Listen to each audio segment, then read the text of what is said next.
Good morning, everybody. I'm Terry Shannon. I'm a retired law enforcement officer. I was started out my career as a policeman up in Moorhead, Minnesota. Ran for the county sheriff in Becker County, and I took over as sheriff, I believe in 1980, 79 or 80. And then when I retired from the sheriff's office, I ended up buying a flying fishing resort up in Canada. And my wife and I were up there for 8 years running the resort. We sold that, retired again, and I ended up going back as a police chief in Perm, Minnesota. And I spent 8 years. I told them I'd be there for 2 years, and I loved it so much I was there for 8. Those people were just wonderful. And now, as I'm really truly retired, my wife and I winter in Florida, and we live right on what is called the Treasure Coast. And in 1715, there was a fleet of 11 Spanish ships that come by carrying treasure. In fact, they had the Queen's jewels, and a hurricane caught them, and all 11 of them were sank. And out of the 11, they've only found 6, and the average salvage has been $41 million for a ship. I wear a coin around my neck. It was the first Spanish coin I ever found. It's a 1701 2 real, and I believe this coin come from that 7th ship. I have a pretty good idea where that 7th ship is. So I spend my days all winter long out there with my metal detector on the beach on the Treasure Coast, and I've done really well. And the reason we're here today, I actually wrote a book about it, Detecting the Treasure Coast by Terry Shannon, and it tells about my adventures on the Treasure Coast. And I think it's a real good book. I'm quite proud of it. And it has pictures of a lot of the different treasures that I found. It's exciting. It's available on Amazon. You just go into Amazon and Terry Shannon Detecting the Treasure Coast, and it's $15.99. And also there's an ebook version, and I believe it's $6 and something. I'm not sure what the price is. The neat thing about the ebook is the pictures are in color, and on the regular book there's so many pictures in it that I couldn't afford to have them all in color. But it's a very interesting book, and I think if you want to, and you happen to purchase a copy of this book, I think you'll enjoy it. And then give me a call. I'll come over and sign it for you. Okay, I got into metal detecting years ago. I was getting ready to retire, and my wife had bought me a metal detector from Radio Shack. That's when they had the Radio Shacks, and she probably paid about $50 for it, and it was worth maybe $10. It would pick up something if it was laying right on the ground and you tripped over it. And of course that ended up his life in my closet. But then one day I was down at Ketter's Meats here in Frazee, and he had a metal detector on the wall. I used metal detector. I said, "What are you going to do with that detector?" And he wanted to sell it. $75. I mean, that was the quickest I've ever got my wallet out in my life. And I had a little trouble with that detector because what happened is I had to fix it up a little bit. I went out in my yard, and every time I went back and forth over the detector, when it got close to the ground, it made a sound. And I was so angry, I figured there's something wrong with this detector, because no matter how far I walk, it keeps making that sound. And so I ended up driving up to Fargo, bought the top of the line detector, come back, went out the same place, and the more I walked, every time I walked up that line, that new one was making a sound. And what it was, I was over my copper line for my propane for my furnace, But it turned out to be one of the best things that ever happened to me. Sometimes being stupid really pays off. But I ended up with a top-of-the-line metal detector, and because of that, I just made some terrific finds. And we went down to the Treasure Coast. I've been excited about that for years. And I spend each day out there with my metal detector, and like I said, I've done really well down there, really well. On the Treasure Coast, Spain had been through several wars, and it was just ended up, and the king had remarried, and he married this gal, and she would not consummate the marriage until she got her dowry. And so they had, this fleet of ships, it was 2 different fleets that actually joined together, were coming back with the dowry, and then Spain really needed the cash. And of course they left in July, and on July 15th, that's when the hurricane hit them, and they all sank. And they come back and they salvage a lot of that treasure, but one of the ships was actually up on shore, so all these ships sank in pretty shallow water. And what I do is go up and down the Treasure Coast every day looking for low spots, and I've done really well. And this last year, I found a coin. I'm holding it up right now. This is, I believe, the oldest coin that was ever found on the Treasure Coast, and possibly the oldest one ever found in Florida. It's a Spanish 2 real, a Carlos and Juana 2 real Spanish coin, and it's dated 1544 for 1548. There's no actual date on it, but by the assayer we could tell it was in these 4-year period. You know, that is 50 years after Columbus landed on our shore. And down in my area, Ponce de Leon is a big deal, and it'll be 30 years after Ponce there. And I actually found 2 of these coins. The other one, this one turned out just gorgeous, but the other one, there's not a lot of detail on it, and they're working on it now to try to bring out that detail. So it's an exciting thing. What I also look for is these Spanish, what they call Cobb coins, and they're just rough coins. Every coin is different. What they do is they have a long bar of silver. They either have the bar or they pour out a strip of silver, and they whack off about an ounce of silver, and then they hand stamp it. This would be an 8 real. So an 8 real is 1 ounce of silver. You know, here is a 4 real. That would be a ½ ounce of silver. This is a 2 real, which would be a 1/4 ounce of silver. This little thing here is a 1 real. And this is a ½ real. That's the way they go. And on these big coins here, they used to cut these coins to make change. So you've heard the expression pieces of 8. That's where that comes from. I'm real fortunate. I'm well known down on the Treasure Coast. I used to say when I was in law enforcement, there was a lot of guys out there tougher than me, but there was darn few that could out-talk me. And I mean, I just love this hobby so, and I've been invited to, you know, many different club meetings and organizational meetings, and I'm their guest speaker. I think they bring me in because I'm cheap. I never charge anything for it, but and they're interested in this history. There's quite a bit of history. This coin I'm holding right now is just a tremendous shape. It's an 8 real, and it's 1711. It was made in Mexico in 1711. And what they would do is this treasure would go over to Spain. They would melt all these coins down again and make regular coins. But these were actual legal tender here in the United States until sometime in the mid-1800s. So, you know, out in New England states, you will find Spanish coins, you know, inland on the land. I've never found one inland. I've found all my stuff on the beach. And you know, it's interesting. I find, you know, different stuff that's related to that. Like here is, I got into a spot and I was digging just a whole bunch of old stuff, artifacts and that. And I found this little lead thing. It looks like an ore, and that's what it is. It's actually an OSHA ore, and it's voodoo.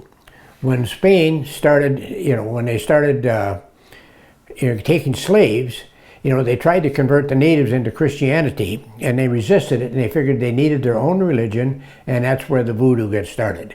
They still make these today. I mean, they're almost identical, and you can buy it today, but where I found this, there's no doubt in my mind that this thing probably goes back to the, you know, early 1500s, maybe 1600s, in that area there. So it's an old artifact. And I had some friends down there that are very, very religious. And they said, well, this is voodoo. He said, throw it away. Don't have anything to do with it. And I just told him, you know, I can't. I mean, this is an artifact. And I just told him, I said, my religion's strong enough that I don't think the voodoo is going to get to me. So I've kept it. But during that same period, I found, you know, one of the things that I really want to find was a ring from the Spanish fleet. And I found a few, but I've not found that really ornate gold one. And I'm down there and I'm into a low area and I'm just digging steady, and I found a very ornate gold ring. And I was so excited about it. I called my wife and I said, I think I just got a ring from the 1715 fleet. Really excited. And then the next ring I found was this little band. You know, it doesn't look like much. It's just a small 18-karat band. And it turns out the ornate ring I had was marked 14 karat, so it's a modern ring. You know, and it's amazing when you find a gold ring and mark 14 karat and you're disappointed, and I was. But this ring here is from the 1600s. It's called a posy ring. You know, it's an Irish ring, and in the old days like that, they had religious sayings or scriptures, and way back, they had it on the outside of the ring. You know, in the 1600s, it had moved to the inside, and this one says in Old English script, godly love will not remove. You know, and when I actually, a friend of mine is the one that recognized it, told me it was a posy ring. So I took pictures of the inscription and the maker's mark and sent it over to 2 different groups over in England, and one come back and said they believed it was 1604. The other group come back and said 1654. So I think what it is that they had a father and son jeweler thing, and one of them, either the son made it or the father made it, but it's kind of a neat artifact. 1600, godly love will not remove. And that's what's so exciting about the treasure coast. You just never know what you're going to find. One day I was out there and I found a hump of coral. You know, just a great big lump of coral. My detector went over it and sounded off. So I picked it up, put it in my pocket, I brought it home, and I put it in a bowl of olive oil. Olive oil will dissolve that coil, and I forgot about it. It laid in there for about 6 months, and I happened to go by, and I seen it in there, and I threw it in the tumbler, and this bracelet come out. And the only markings on this bracelet is RA. It's a silver bracelet, very, very ornate. I don't know if you can see it or not, but we believe this is from the 1700s. Now, if I can track down, you know, who made it and authenticate it, then it would be, you know, a pretty valuable artifact, but I haven't been able to do that yet. But it's exciting. That's the fun part. One of the things was last year when I found this coin from the 1500s, I found an area and I found a sounding weight. And the old wooden ships, the old sailing ships, they used to have a weight that was probably about a foot long, and it was heavy and it was cone shaped, and they would throw that out to mark the depth of the water. And on the bottom, it was kind of concaved in the bottom, and they would put tallow in there. And when it hit the bottom, when they pulled it back up, if the tallow had sand on it, it was a sandy bottom. You know, if it had shells, it was a shelly bottom or a coral. And if it didn't have anything, they figured it was a rocky bottom. And they used this, all these sailing ships that were using that for, you know, go way back into the 1400s, and they continued using it as the old riverboats started in the Mississippi. And one of the famous authors that we have was a captain of one of the riverboats, and back then they changed the letters. Instead of two, they said Twain. They had different letters for everything, and they'd holler out, "By the mark, Twain." You know, so in other words, it was 2 fathoms of water. Well, when they were doing that, the captain of that particular riverboat was the author Mark Twain, and he took that name as his rating name, or whatever you would call that. But I thought it was kind of interesting. You know, and I looked for this. I have it here in the house. I don't know where I put it, but it'll show up as soon as I'm done with this interview. You know. And one of the other things, I was really blessed when I come down there. I met, you know, a couple of the state archaeologists, and they invited me to go out with them on an archaeology dig with the A's Indians. The A's Indians, or I's Indians, they pronounce it differently, were the local natives along the coast there, and they disappeared in 1764. There's no record of them even existing after that time. And I went out with the archaeologists, and I think I spent 3 days out there on this dig, and it was just really fascinating. I did find a little tiny pottery piece and a stone tool that they used way back then. And my wife and I went to visit this museum, and I went in there, and here's my picture in the museum from that I didn't even know it was there, but it was from the archaeology dig.